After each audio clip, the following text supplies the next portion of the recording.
I just switched from an iPhone 12, and this is the 17 that I'm filming on, and this is the first time that I'm holding my phone vertically, but it's shooting horizontally in the selfie mode. It's just more ergonomic to hold your phone this way and film.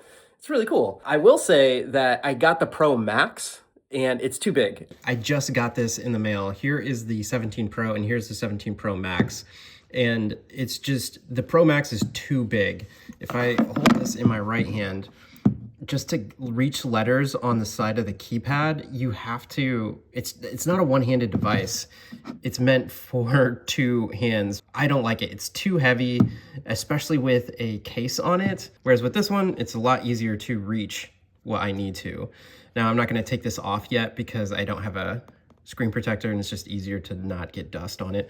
From what I've seen and read, this basically has all the same features as the Pro Max. It's just smaller screen, not as good battery life, and maybe some other things. But the cameras and the things that I would care about as a creator are still on this one. And the sacrifice of battery life and other things like that, I would much rather have the usability of one hand with the 17 Pro versus the Pro Max. All that being said, I am looking to be more consistent here on YouTube because I've had more freelance and other things going on in real life that have really slowed down the progress of me posting here on YouTube. So in order to be more consistent here on this platform, I just thought I'd do like an update video. Right here in the background, I have all of my video gear because yesterday I had the opportunity to be the person filming an interview with Aziz Ansari.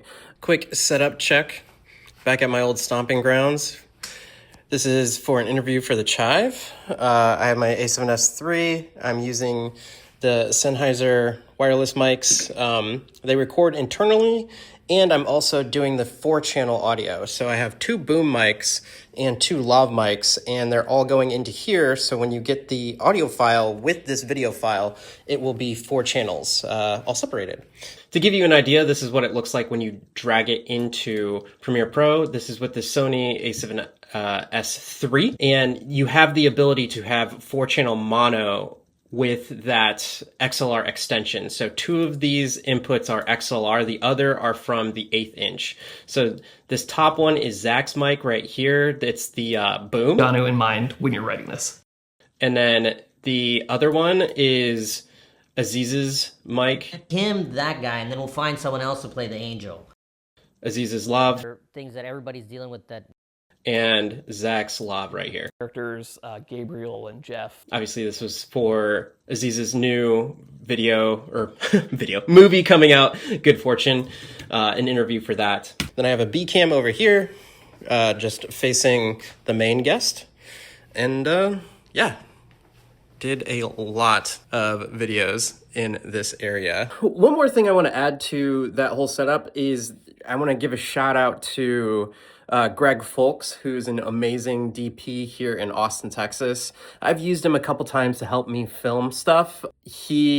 On our last shoot that I was doing sponsored content for Adobe Creative Cloud, I had him come and he showed me the Sony Creative app, and I didn't realize that Sony had made it so easy to monitor your footage on an iPad. So here's my A7S III with the pink Lambo as our guest model right here. But here's the motion control app by Sony. Just click on that and my camera automatically pops up. That's the Sony A7S III. All I have to do is click connect. And this used to be a whole process before to set up your Wi-Fi or the Bluetooth on the camera and then make sure that this was on the same Wi-Fi. And it was so much more elaborate. But now you wait for it to connect and boom, there it is. There's the image from the monitor.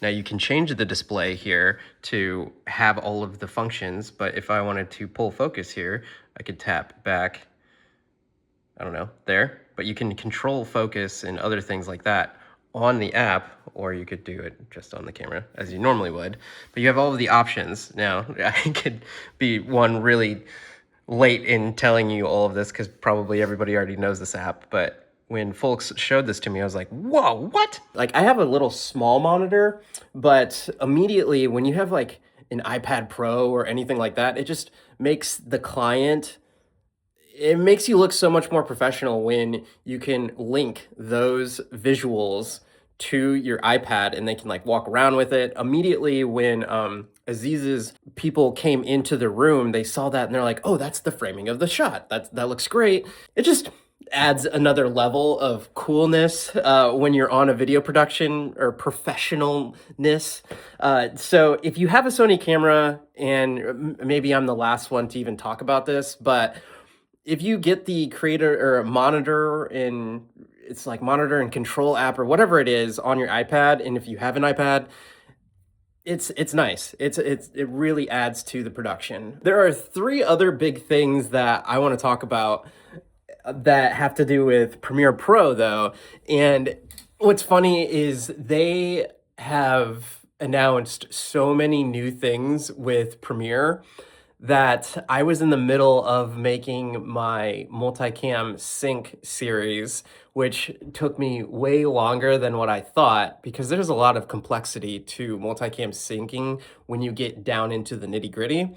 I didn't want to just like make a 13-minute video and bypass a lot of the common issues. So on my channel right now, there are 3 videos that address multicam syncing. And in the middle of making this, there were things like Premiere Pro now has the ability to automatically mask things.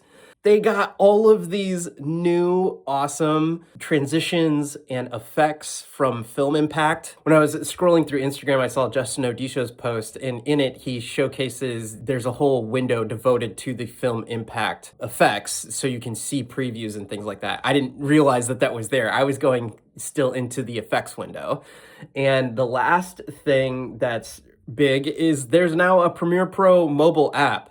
Going from some minor updates and things like that to just like some huge bombshells of updates for Premiere Pro, all within a short time period. And with Adobe Max coming up, I can only imagine that there's going to be even more things announced that will elevate the production value and your ability to quickly edit and efficiently edit inside Premiere Pro even better. Yeah, exciting times, exciting times. Javier here from the future. I just wanted to add this onto the video. I've had the iPhone 17 Pro, not the Pro Max, for a couple days now, and I am infinitely more satisfied with this smaller form factor than the Pro Max. The Pro Max can be for some other people, but I like this so much better. And I am actually holding my phone sideways because I'm still not used to filming like, well, let me press the button. Filming like this. Now I'm holding it vertical. I'm in the habit of, if I want to film for YouTube, I need to hold the phone the other way. I'm not even used to like looking up. Ah, man, it's a small thing, but it's nice to hold your phone vertical. All right. Until next time, my name's Javier Mercedes, and I hope you're out there living a life of abundance. Bye.